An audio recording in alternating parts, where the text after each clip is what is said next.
Right, well, I would like to join all the other speakers in thanking Graham and Mark for having invited me here. It's a great honor and pleasure to be here and talking to you all, such a distinguished audience. Other thanks also to the sponsors, but also to my PhD student who's helped me into bringing to you some statistics, I hope even more precise than those that Henning has already showed us on the UK side of things. What I'm going to talk about to you today is, I shouldn't really say a decade, I should say 2 decades for the unregistered, British unregistered design right, and 1 decade of registered, the new registered design right decisions in the UK. And I'm sorry to say that I'm also going to speak about past, present, and future. So we both agree on this point. That was totally independently created from you. I didn't have access to your slides. So the outline. First of all, I'm going to show you a summary of a comparative table of design decisions in the UK from 1992 for the unregistered design right, the UK unregistered design right, and from roughly around 2000, 2001 for the new registered design right, let's put it this way, in the UK. Then I'm going to analyze this table a little bit. I mean, there's a lot to say about the statistics, but I can't say everything because I only have 20 minutes.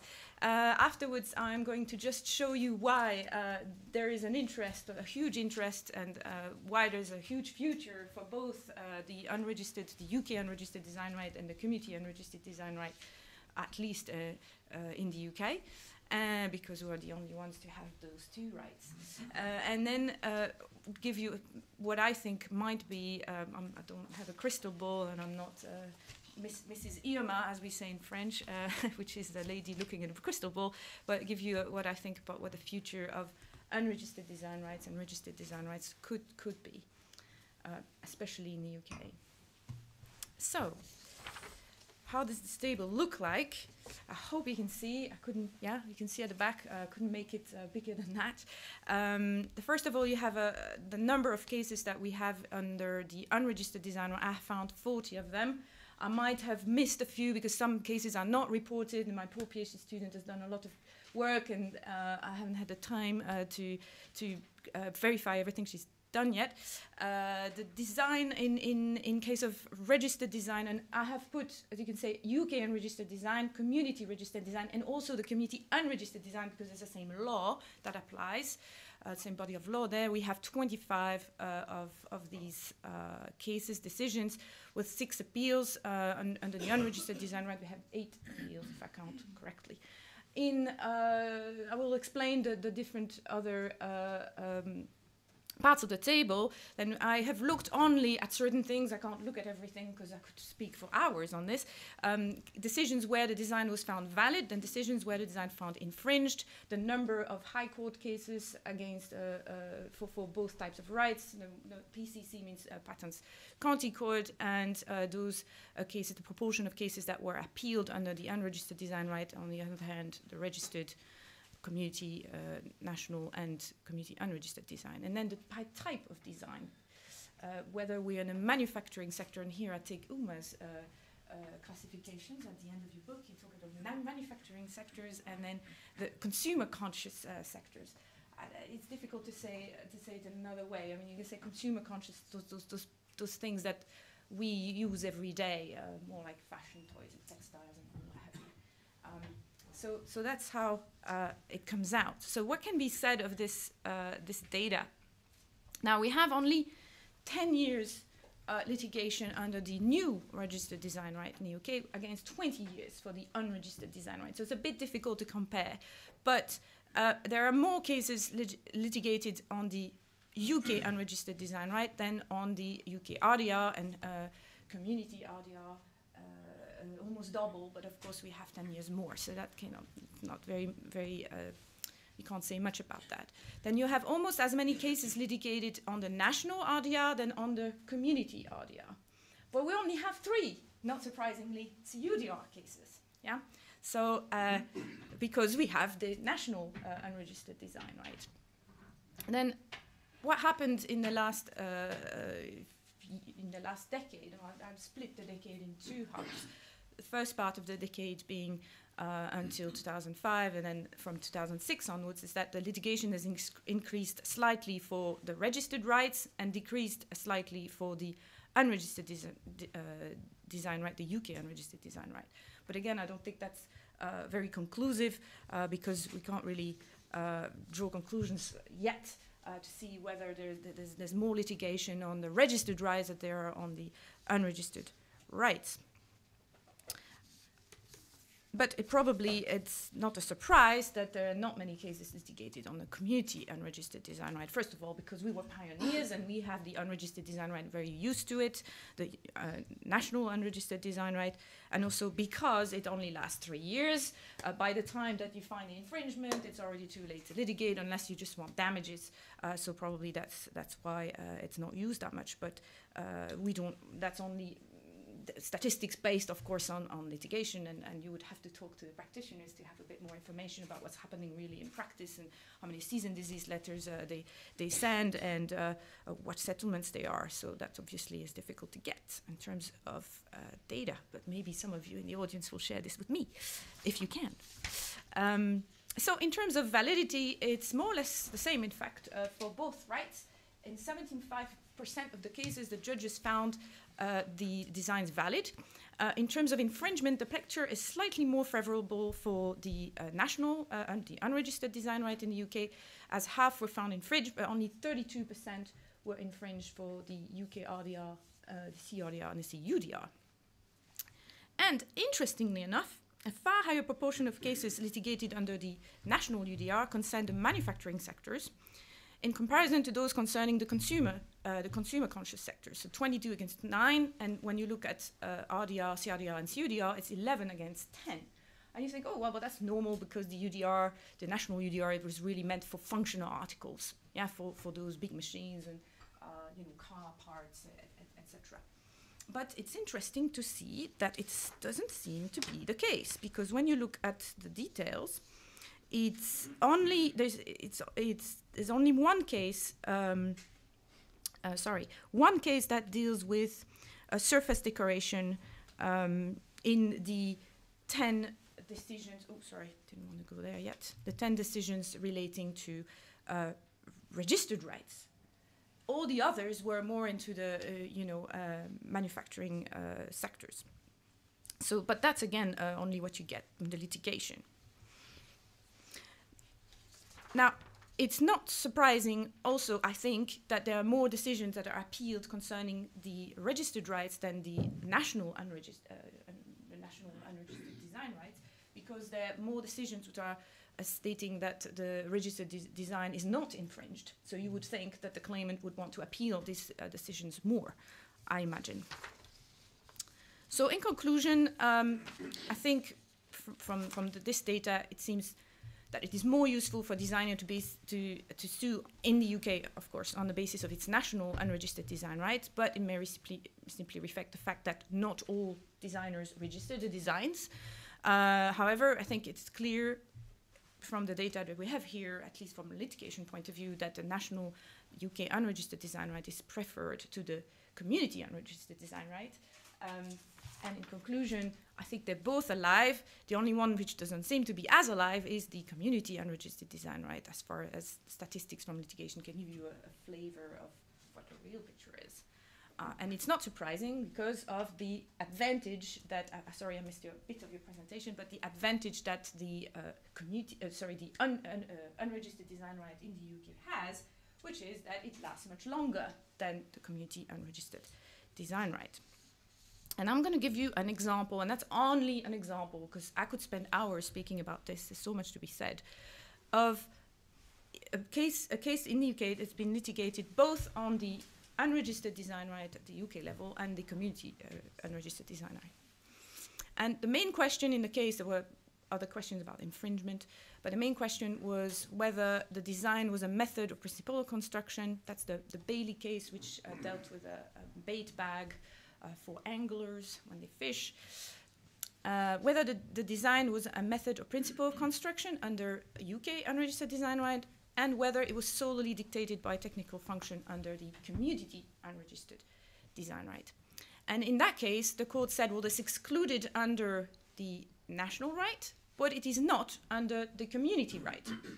So therefore, in that case, it was not infringed, but it has an interest, of course, if you sue on both rights, because if it's valid under the community right, then you can, if there is an infringement, then you win your action. No, that's only one big difference between the two, the national right and the community rights at the unregistered level. But there's another difference, which correct me if I'm wrong, those who have read all the cases concerning the UK UDR, which have come out, as so many that have come out recently. The court in the Bailey case said, well, the test to determine not only infringement, but also whether the design is not commonplace is the average angler. So you already think, well, trademark, average, yeah? Or in the Landor case, which concerned a big suitcase which was expandable, was the manufacturer. And in Albert Packaging, it was a new case, they said, well, it has to be an average person, the average user, but it cannot be an expert. So on this, they agree with the test. The expert is definitely out of the picture, and that matches what we have under the community right, yeah, for the test of the community right.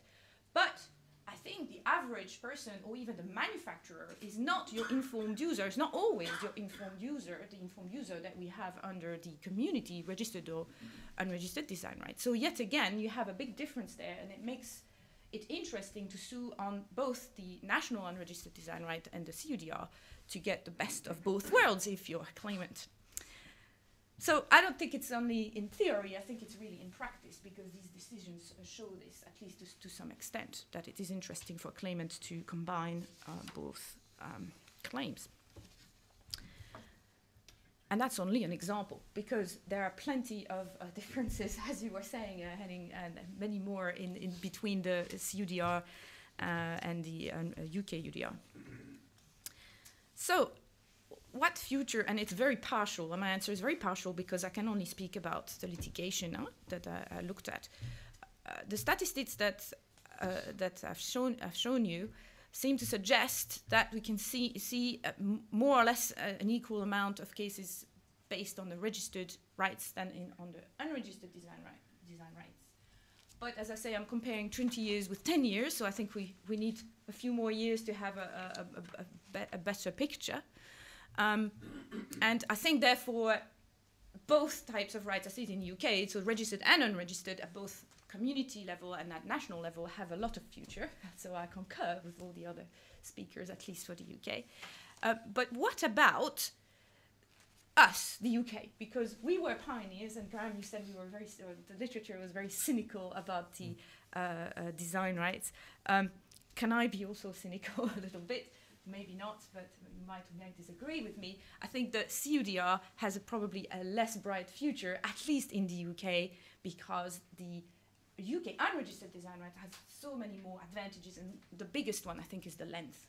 Yeah, so term of protection is much longer. It's from 10 to 15 years, even if you have licenses right for 5 years during the last 5 years of the UK UDR, it still beats the CUDR. But I couldn't not speak about the UK proposed reforms, the UK IPO, which has published a consultation lately, which has closed very recently, so we'll see what they do with that and see what the replies are.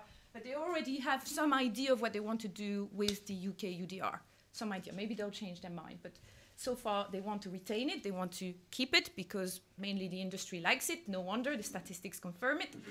But they want to harmonize it and make it closer to the CUDR. And how do they want to do that? I mean, so far, as I say, that's only what they propose to do before they look at the replies to the consultation. So they may change their mind, or they may add new other types of reforms. The first of these reforms, and I think someone told us that maybe it's Paul said that the definition of design is so broad and it includes everything, but it's even broader in the UK. So in the UK, it says any aspect of shape of consideration. It doesn't even have to be appearance. It can be something that you don't even see with the naked eye.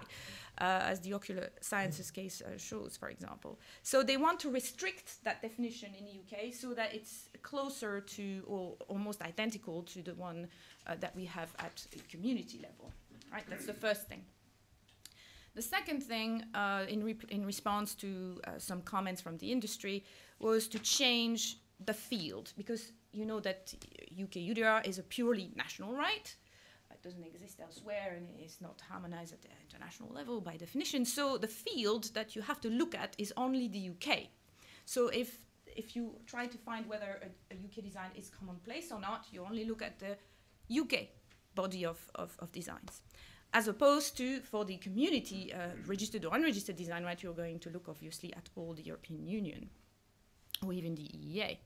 So here they say, well, we should change by amending section 2134 of the CDPA so that it's clear that commonplace also includes the European Economic Area, not just the UK. So that would make it, again, much, it would match with the community design.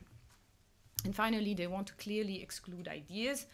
Maybe it's true it's not so clear from the CDPA, but to me it was quite clear that you can't protect pure ideas by designs. But that would also make it closer to the community design. So since it would make it closer, but its length would not change. So far, I think, from the replies of the industry, they don't want to change the length and make it shorter. It would still, I think, if the proposals were adopted as such, and I'll see what they do after the consultation when they looked at the consultations and the replies, it would make the CUDR even less appealing than it is today to be litigated on, at least in the UK. But so far, we'll see what the replies say. These proposals do not reform the other exclusions, such as those that I talked to you about, the method of construction, the infringement test. So it's still interesting to sue both on the CUDR and the UK UDR. But putting aside the consultation, and I don't want to take over what the other speakers are going to tell us this afternoon and tomorrow, is the status quo good or bad? As in respect, again, I'm only talking about CUDR and UDR first, but not only that, beyond all design rights, it's a much more complex question. You can't just think and reflect within the design right realm.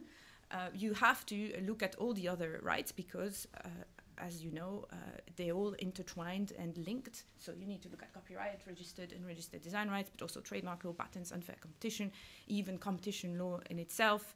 And for that, you could speak hours. And in the UK, I think we have a good working system, which existed already since we introduced the unregistered design right, the UK unregistered design right. But there's much more that can be done. And not only my book, but Uma's book and Neil Wilkoff's book and Shamat Bashir's book. You can read about it, all the proposals that already exist. And I hope the UK IPO will look at that as well, in addition to the replies to the consultation. And that's all I wanted to say. Thank you very much. Thank you.